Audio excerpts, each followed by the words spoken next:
โอ้ทักทายสบายดีพี่น้องนี่แป้งเป็ดนี่นี่ของแท้นี่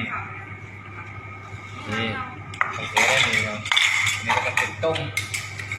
เลือดแป้งเป็ดนี่มันรอมึงคำแรกแฮกมันประมาณ5 ปีแล้วไม่ได้กินพี่น้องนี่ลองบ้านนึงก็เริ่มพี่น้องเริ่ม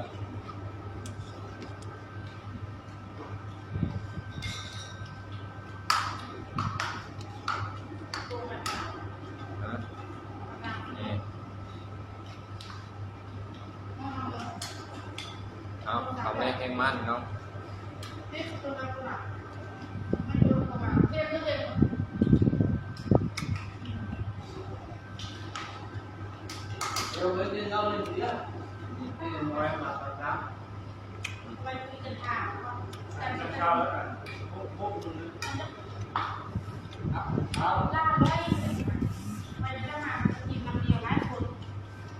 ความที่ช่องแล้วพี่น้องเด้อ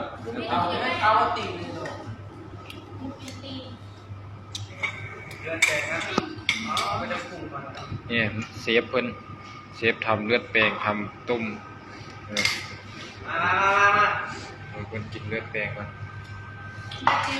อันนี้ตักแล้วตักแล้วเลยนี่เอาแล้วแต่เอาท้ายอยู่เลยเรื่องงัวจะเข้าคลองเข้าเลยเข้าก็ยากเข้าฮะปลาปลามาป่าเข้ามาชุดเดียวอ๋อเอาใส่ตัวเป๊ะน้อยนี่นะ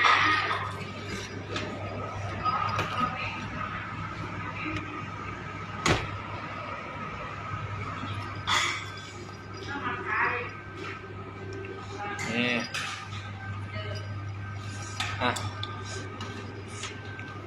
ตัวมันจะเข้ากล้องกันพี่น้อยตัวมันจะเบิ้งกันเนี่ยนี่อันนี้ก็จะเป็นแม่ครัวเพิ่นหน้าตากับบูจะหน้าตากับบูปานใดแล้วมันจะคือเป็นบูเลยเลยสีไม้กับซ้ำนี่แล้วพี่น้องเลย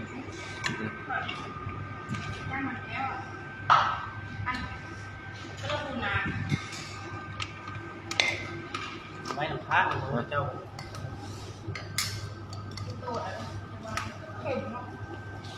เดือนนะเดือนนะเดือนนะเก็บนะมาทานเองวันก็จะคุมมาเองได้เดือนเลยไม่ทำเองเลยเรามีแต่ตึ้งงัวกับหมกเอสเลยเนี่ย